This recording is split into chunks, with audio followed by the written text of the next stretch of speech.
E aí pessoal, tudo bem com vocês? Professor Valber Freitas, mais uma aula do nosso curso preparatório para concurso público, tá? Aqui no Cultive. Então olha só, nesse encontro a gente vai trabalhar sobre os sinais de pontuação. Na verdade essa aula nós fragmentaremos em duas, tá? Este encontro agora e o próximo encontro fazendo a parte 2 então de pontuação. Trataremos mais efetivamente até nesta aula sobre a vírgula, o emprego da vírgula. O emprego da vírgula no período simples especificamente aqui, tá? Não apenas a vírgula, mas mais especificamente falando sobre a vírgula. No próximo encontro, a gente dá seguimento ao uso da vírgula, ali já no período composto, né? Como que a gente usa a vírgula no período composto, e falamos ainda sobre os ponto e vírgula, os dois pontos, o emprego da aspa. Esses são, sem dúvidas, os principais pontos, né? Ou esses são os principais empregos de pontuação, digamos assim. Tá certo? Animado? Como eu sempre costumo convidar você, caderno na mão, caneta na mão também, né? Efetivamente, se houver dúvida em qualquer coisa que eu possa pronunciar aqui para vocês, sugiro que você pause o vídeo, retome a parte que gerou aquela dúvida, faça as devidas anotações e assim você avança no estudo sem deixar nada pendente em termos de conhecimento para trás, tá certo? Combinado então? Vamos lá, ó. Pontuação então é a matéria que a gente vai tratar a partir de agora, tá certo? Pontuação. Então, os sinais de pontuação, tá pessoal? Começamos pelo sinal mais básico, mais simples dos sinais de pontuação. Você sabe que o sinal mais simples de pontuação é o ponto final. E quando que nós empregamos ponto final? Acompanha comigo, ó. É empregado para encerrar frases declarativas ou interrogativas indiretas. Frases declarativas, muito simples, são aquelas em que eu anuncio algo, como o próprio nome sugere, aquelas em que apenas eu declaro algo, tá? Quando eu digo assim, ó, o rapaz é inteligente, veja que eu emiti uma declaração. E ao final dessa declaração, encerrando essa declaração, eu devo pontuar com o ponto final, tá certo? Ó, interrogativas indiretas. Existem dois tipos de interrogativas. A mais famosa delas, aquela em que a gente emprega um sinal de interrogação, e já já a gente fala dela, tá? Dessa frase, ou mais especificamente desse sinal. Existe a interrogativa direta, é aquela em que efetivamente nós fazemos uma pergunta. Se eu disser assim, ó, para qual time você torce? Para qual time você torce? Veja que a entoação já marca o emprego de uma interrogativa. E ao final das interrogativas colocamos o sinal de interrogação. Agora, podemos também fazer a mesma pergunta de uma maneira declarativa, sem que necessariamente pareça uma pergunta. Se eu disser assim, ó, ela quis saber para qual time você torce. Veja que não emiti uma pergunta de fato. Eu declarei algo, o que ela quis saber, mas dentro dessa declaração existe uma pergunta de maneira indireta. A esse tipo de frase nós chamamos interrogativas indiretas. E também as interrogativas indiretas devem ser encerradas por ponto final. Então, frases declarativas e frases interrogativas chamadas de indiretas são dois exemplos de frases em que nós devemos encerrar, tá? Ou que devemos encerrá-las por meio do ponto final. Você sabe que o ponto final, o mais simples dos pontos, é apenas aquele pontinho, olha ele aqui, ó, tá? Representado, é apenas aquele pontinho aí para que dê a ideia do leitor que ali está sendo encerrado um período e provavelmente iniciando-se outro, se assim continuar o texto, né? Então é empregado para encerrar frases declarativas ou as chamadas interrogativas indiretas. Olha dois exemplos aí, ó. É notório que o país está mudando para melhor. Veja que essa frase não está nada atual, né? É notório que o país está mudando para melhor, ponto. Há uma declaração aqui, e ao encerrar essa declaração, veja aqui ó, o ponto que é empregado, o ponto final. Preciso saber se você irá comigo. Veja, preciso saber se você irá comigo. Não há pergunta, mas essa interrogativa indireta que eu faço, ele equivale a uma pergunta. Se eu declaro que preciso saber se você irá comigo, equivale a efetivamente perguntar, você irá comigo? Você irá comigo? Interrogativa direta. Encerraria-se, nesse caso, com um ponto de interrogação. Do jeito que apresenta aqui, ó, interrogativa indireta, encerrando dessa forma com um ponto final. Beleza? Tranquilo assim? Dando sequência, então, agora sim, efetivamente, o ponto de interrogação. Quando usamos, então, um ponto de interrogação? Muito simples, muito fácil. Nas chamadas, então, interrogativas diretas. Aquela que, de fato, né, denotam uma pergunta. Quando eu digo assim, ó, Há alguém em casa? Há alguém em casa? Veja que efetivamente há uma pergunta aqui. Não é algo de maneira indireta, mas sim direto. Aqui, de fato, há no diálogo, tá? Se houver um diálogo travado, há uma pergunta para a qual haverá uma resposta, para a qual pelo menos há uma expectativa de resposta. Então, nesse caso, encerramos com o chamado ponto de interrogação. É o que denota uma pergunta direta, inclusive é o que marca uma entoação diferente na frase, tá certo? Veja, se a frase fosse interrogativa, perdão, se a frase fosse declarativa, não haveria entoação. Há alguém em casa? A enunciação, né, ou a entoação do que estava sendo dito seria há alguém em casa. Veja que a entoação muda se a frase é declarativa ou interrogativa. A interrogativa sempre marcada pelo ponto de interrogação e sempre com a interrogação na sua entoação, tá? Há alguém em casa? Veja que nitidamente há uma pergunta aí sendo feita, beleza?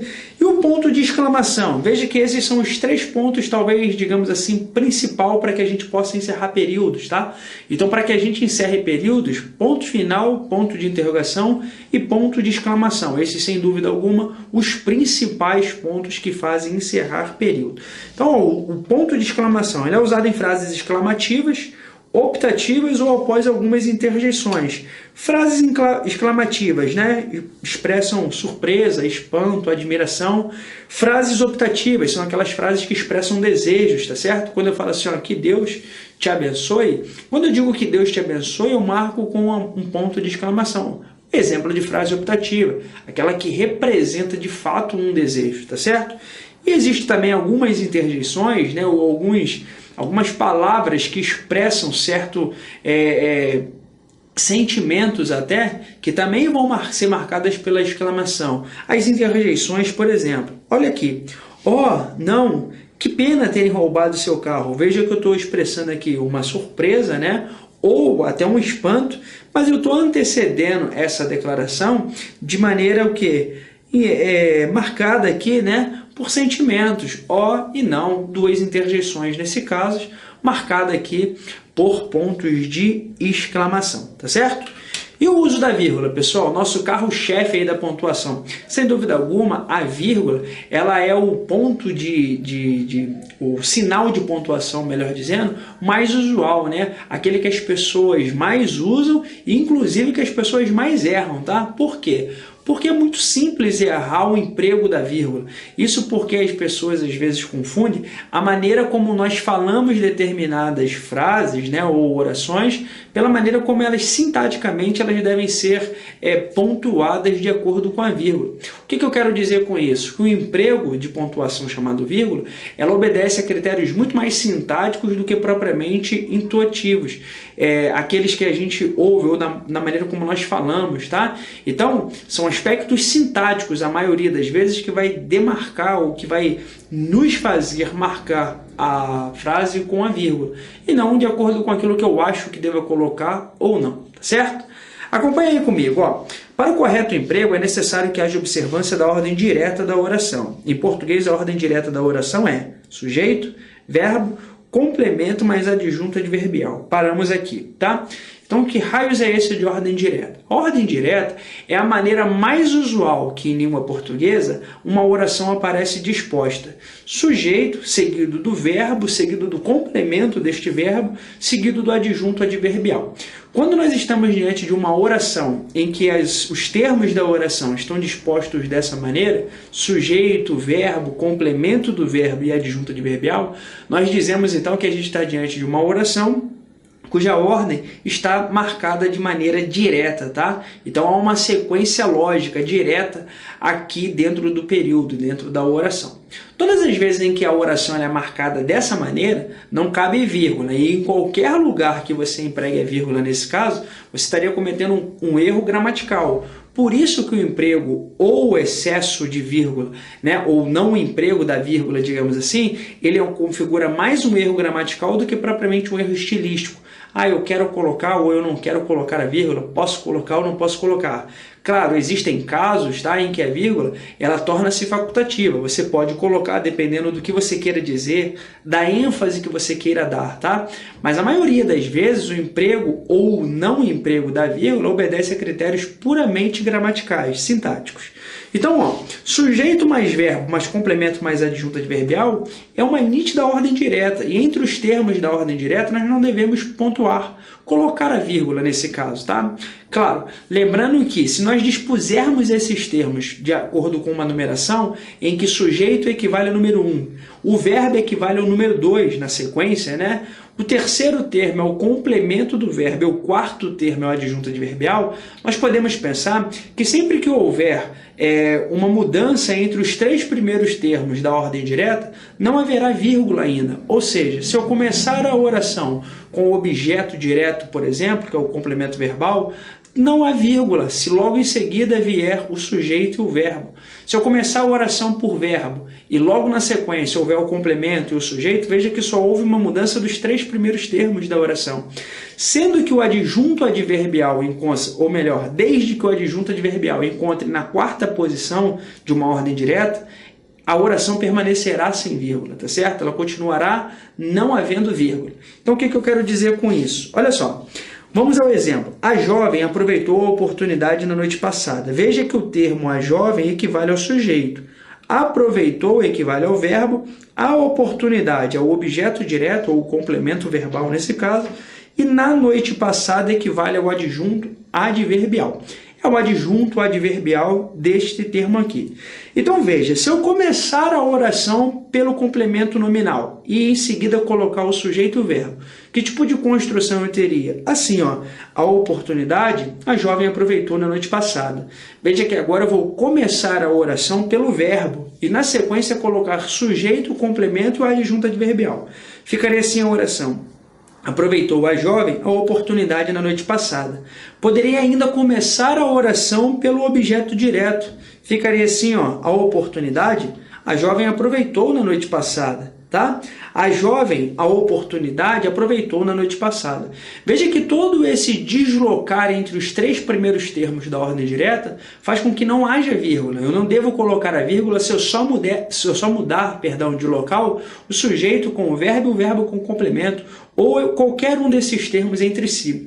Eu passo a ter vírgula quando eu quebro a ordem direta e tenho então a chamada ordem indireta. Se eu pegar o quarto termo dessa ordem, um adjunto adverbial, e colocar no meio de qualquer desses outros três termos, aí eu tenho que deslocar o adjunto adverbial, demarcando por meio da vírgula, tá certo?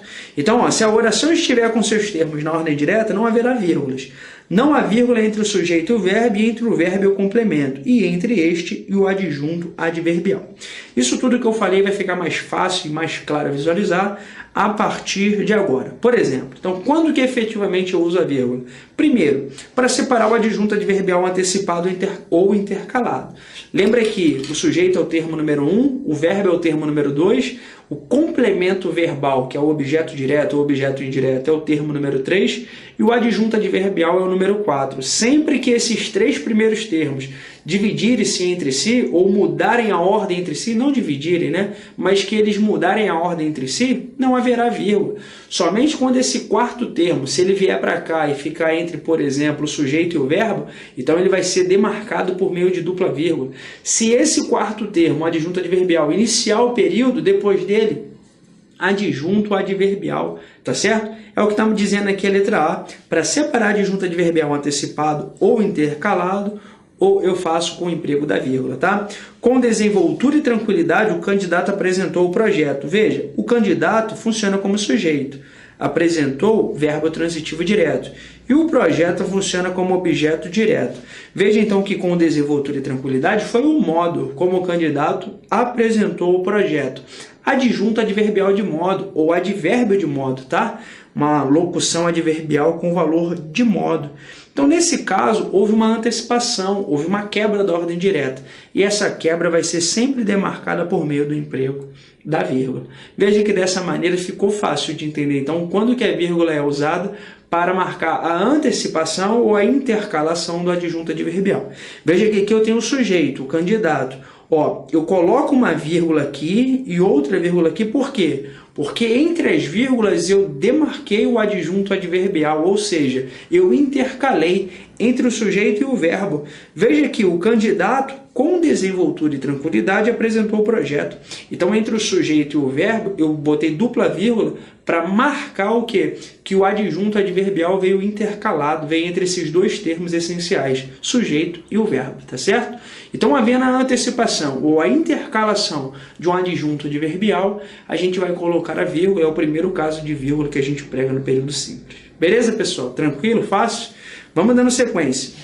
Para separar aposto explicativo. Usamos aqui o mesmo slide, tá? Para separar aposto explicativo é um outro caso em que devemos usar a vírgula. Na verdade, qualquer tipo de explicação em língua portuguesa sempre virá marcado pela vírgula, tá? Para separar aposto explicativo, vírgula. Orações coordenadas sindéticas e explicativas, sempre iniciadas por vírgulas, tá? Orações subordinadas adjetivas, elas se diferenciam as explicativas das restritivas pelo fato das explicativas terem vírgula, tá? Então, em português, tudo aquilo que demarcar uma explicação, obrigatoriamente marcada por meio de vírgula. E aqui, no caso do aposto, dentro de um período simples, não é diferente. Brasília fez aniversário em abril. Brasília fez aniversário em abril. Todos nós sabemos quem é Brasília, né? Ou a cidade que Brasília é. Porém, pode ter algum estrangeiro que está aqui, ouve me dizer isso aí, mas não sabe efetivamente o que é Brasília.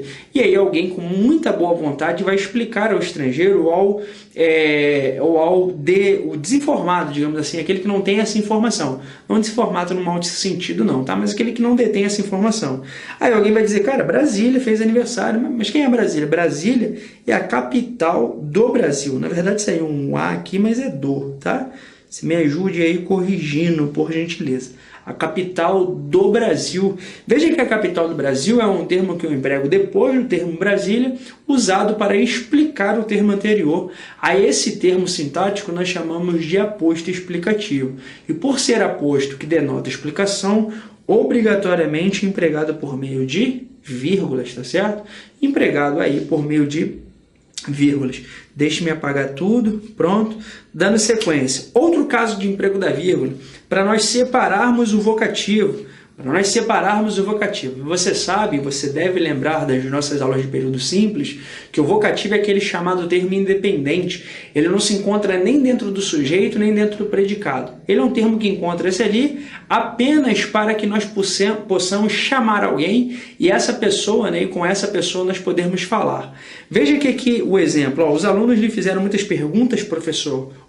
Nós temos dois sinais de pontuação. O primeiro, que nós já estudamos, o ponto de interrogação. Por quê? Porque estamos diante de uma interrogativa direta, né? Porque nós estamos fazendo uma pergunta efetivamente. E veja, a pergunta que fazemos ela é direcionada para alguém. Para quem? Para o professor. Veja que quando dizemos fizeram muitas perguntas, professor, esse termo professor é o termo que nós usamos para poder chamar a atenção de alguém e com essa pessoa falar, tá? Efetivamente, aqui no contexto, dando claramente para entender que trata-se da pessoa que nos ensina, o professor. Então, esse termo professor nós chamamos de vocativo. Ele não está dentro nem do sujeito, nem está dentro do predicado. Ele está ali, por isso chamado de termo independente, e é só usado para demarcar o quê? Um chamado, um chamamento. Então, esse termo sempre entre vírgulas, nesse caso, somente precedido de vírgula, porque encontra-se no final do período, sendo seguido, nesse caso aí, do ponto de interrogação. Mas o vocativo, onde ele for empregado, ele vai ter vírgula. Se ele vier no início da oração, a vírgula será posterior a ele. Por exemplo, se eu dissesse, professor, vírgula, os alunos me fizeram muitas perguntas, ponto de interrogação. Ainda que seja empregado no meio da oração, ele viria com dupla vírgula para poder ser destacado, tá? Se eu dissesse, os alunos lhe fizeram, professor, muitas perguntas, ponto de interrogação. Quando eu empregasse professor, no meio da oração, vírgula antes e vírgula depois, tá certo? Então, sempre para poder empregar o vocativo, obrigatoriamente o emprego da vírgula também. Tá certo, pessoal? Tranquilo?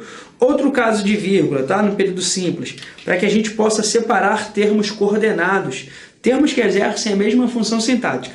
Eu diria aqui que esse talvez seja o caso mais simples e mais usual do emprego da vírgula. Para a pessoa que nunca estudou pontuação, se você perguntar a ela se ela sabe usar a vírgula, ela vai te dar provavelmente esse exemplo.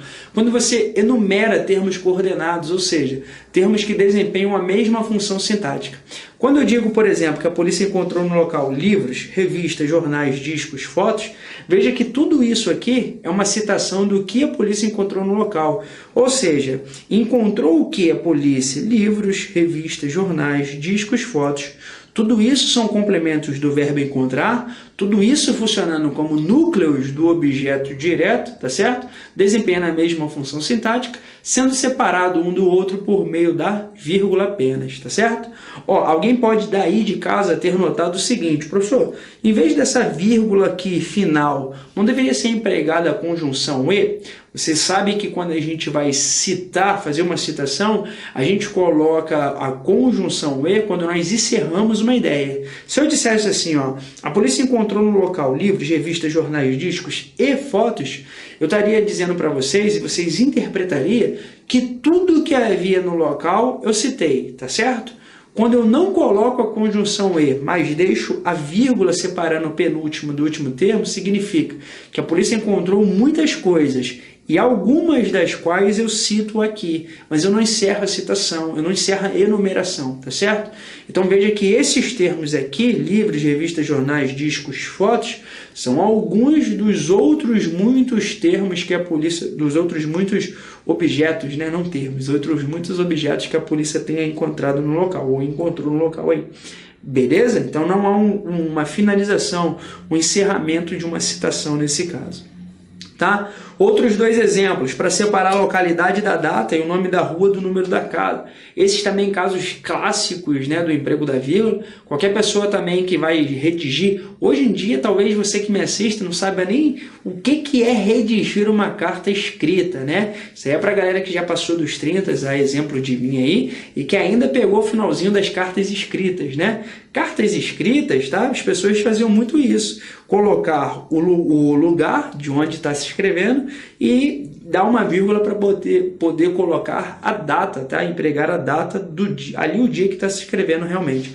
Brasília, 6 de maio de 2016. Entre o lugar e a data, vai se fazer uma separação por meio da vírgula.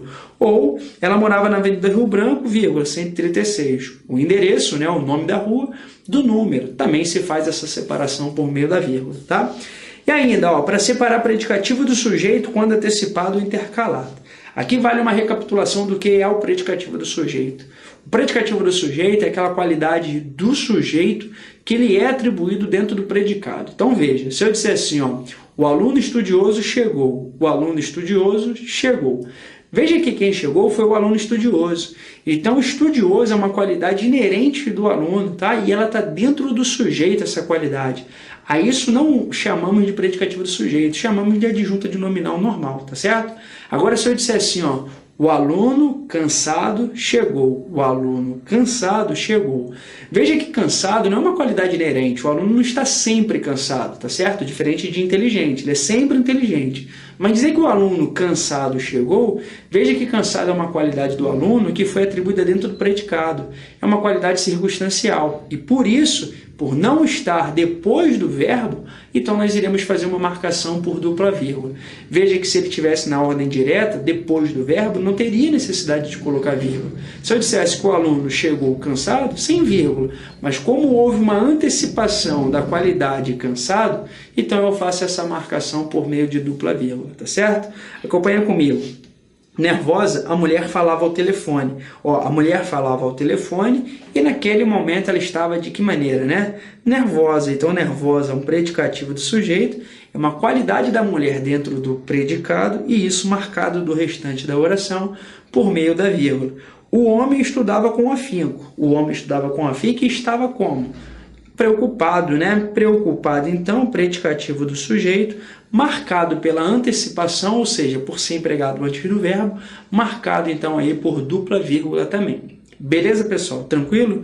Dando sequência aqui, ó. Quando temos que separar palavras ou expressões corretivas, explicativas e exemplificativas, são exemplos de casos em que também devemos empregar vírgula, tá? Sempre que essas expressões são empregadas. Então, quando eu emprego, ou melhor, aliás, digo, minto, isto é, a saber, por exemplo, todas essas expressões separadas do restante da oração por meio de vírgula, tá? O time venceu 3 campeonatos na última década. Aliás, 4. Veja, eu dei uma informação, mas na mesma oração eu vou corrigir a informação que eu acabei de dar. Então, essa correção eu faço por meio da vírgula. O time venceu 3 campeonatos na última década. Aliás, minto. Quer dizer, tá? Tudo isso são exemplos de correção, termos corretivos. Esses termos corretivos sempre entre vírgula, tá? Ó, o zagueiro saiu logo, ou melhor, foi expulso, tá? Tô dando um exemplo, ou melhor, foi expulso. Ou aqui eu posso entender também como um termo corretivo, exemplificativo, tá? Explicativo e tudo mais. Beleza? Separar conjunções coordenadas adversativas e conclusivas deslocadas, geralmente pós-posta ao verbo. Esse é até um caso que a gente poderia empregar aqui, lá na pontuação do período composto. Eu já antecipei para cá, por quê? Para facilitar a sua visualização e não confundir com o emprego de ponto e vírgula que a gente virá lá no nosso segundo momento, tá certo? Acompanha comigo aqui, ó. O time jogou brilhantemente. Aí tem o emprego de ponto e vírgula, que lá na aula 2 nós iremos falar do seu emprego, tá? Mas um dos casos em que você deve empregar ponto e vírgula é quando na oração seguinte, né, na oração coordenada que vem depois, você já emprega a vírgula. Então, para que não haja muito emprego de vírgula, você separa as orações coordenadas por ponto e vírgula, tá? Mas eu te falo melhor disso lá no nosso segundo encontro. O time jogou brilhantemente, não venceu, entretanto, o jogo. Veja que a ordem natural seria começar a segunda oração com a conjunção entretanto. Só que ela foi empregada depois do verbo, ou seja, ela foi deslocada. E como ela foi deslocada, tá? Então ela vai receber o sinal da vírgula. O sinal da vírgula não, né? Vai receber a vírgula não é um sinal, tá, pessoal? Ela vai receber a vírgula para quê? Para marcar o seu deslocamento, para marcar que ela foi alterada, ela teve o seu local alterado, beleza? O time tem jogado muito, será campeão, pois. Veja que o pois, ele normalmente pode ser trocado por porquê, mas sempre que ele introduz oração coordenada. Quando ele é deslocado, ele tem o seu valor alterado. Ele aqui pode ser trocado por portanto. O time tem jogado muito, será campeão, portanto.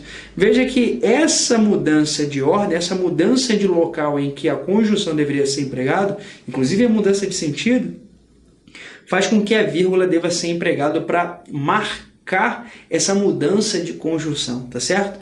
Esse também é um casozinho bem clássico no emprego da vírgula, tá? E para nós encerrarmos o emprego da vírgula no período simples, tá, pessoal? Para que a gente possa encerrar aqui, ó. A vírgula ainda é usada para separar complemento ou predicativo antecipado ao verbo, havendo outro pleonástico. Você deve me lembrar, falar lá no período simples também, e é por isso que a gente faz muita referência ao período simples, porque o estudo da vírgula, como eu te falei no início, obedece a critérios sintáticos, tá? E aí, sintaxe, a gente vai estudar tanto dentro do período simples, quanto do período composto. Por isso que você me ouve falar muito sobre vírgula agora, fazendo referência a termos em que já estudamos lá atrás, tá? Dentro do período simples. Talvez valha, inclusive, você rever alguma coisa daquela aula que nós tivemos lá, algumas aulas, né? O estudo de período simples e composto foi dissecado aqui durante alguns encontros nossos, tá? Então, ó, o objeto direto, por exemplo, pleonástico, tá? É aquele em que você emprega e você coloca um pronome com referência a esse termo que você já empregou, e esse pronome aí ele tem a mesma função sintática, chamado de pleonástico. Então, o termo que não é o pleonástico, é o que você cita primeiro, você separa do restante da oração por meio da vírgula. Olha só, desculpas, já não as tenho. Desculpas, já não as tenho. Veja que o verbo ter ele tem por sujeito o pronome eu, que encontra-se oculto. Desculpas, eu já não as tenho. Agora, se eu disser que eu já não tenho, qual é a pergunta que você faz? O quê? Então, veja que, de fato, ter é verbo transitivo direto. Ó, e quando eu digo que eu não tenho, o que você quer saber? Não tenho o quê? Então, não tenho desculpas, objeto direto. Veja que na sequência da oração existe um outro termo em forma de pronome que substitui o termo desculpas, que eu já citei. Já não as tenho, ou seja, já não tenho desculpas. Então esse as, ele de fato funciona como objeto direto. Deixa eu me apagar aqui. Ele funciona como objeto direto e é o que a gente vai chamar de objeto direto pleonástico. Por quê? Porque ele retoma um termo que já fora citado, tá certo? Agora, o termo que não é o pleonástico, que não é o pronome, quando ele é empregado numa oração em que há o pleonástico, ele vem separado do restante da oração por meio da vírgula. É por isso que depois da palavra desculpas emprega-se a vírgula aqui, tá? Rico, nunca o fui. Rico, nunca fui. Quer dizer, eu nunca fui rico. Quer dizer que esse o também retoma a palavra rico. Ele é um predicativo do sujeito, tá?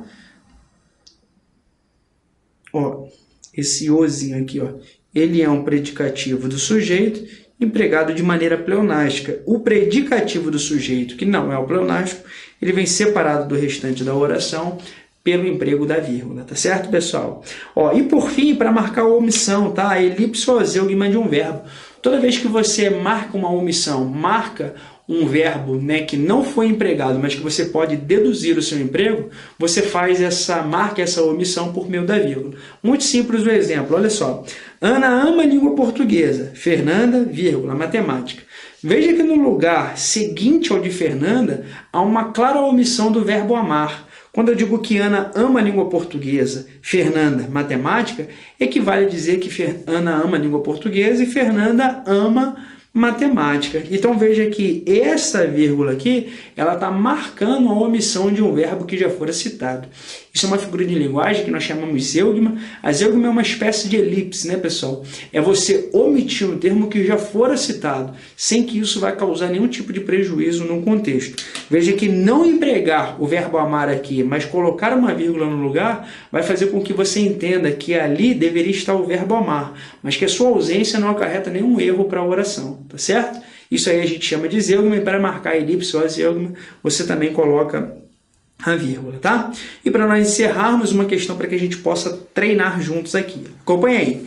Muito bom dia, senhora, que nessa janela está. Sabe dizer se é possível algum trabalho encontrar? No primeiro verso, senhora vem entre vírgulas, porque o termo é o quê? Veja, muito simples essa questão, né? Bem simples, eu diria. Quando você diz muito bom dia, senhora, que nessa janela está, veja que você está chamando alguém para com ela falar. E a gente sabe que quando chamamos alguém para com essa pessoa falar, esse termo chamamos sintaticamente de vocativo. E em língua portuguesa, o vocativo sempre tem que ser demarcado por meio da vírgula. Ou seja, no primeiro verso, o termo senhora vem entre vírgulas para marcar que ele funciona como um vocativo. Gabarito letra C, eu espero que você tenha acertado a questão e espero que também essa aula tenha sido de grande valia para você, tá certo? Aguardo você, então, no nosso segundo encontro, quando trataremos do emprego da vírgula no período composto e falaremos, né, acerca aí dos outros pontos, né, na língua portuguesa, outros sinais de pontuação em língua portuguesa. Beleza, pessoal? Um grande abraço a todos, fiquem com Deus. Até nosso próximo encontro. Tchau!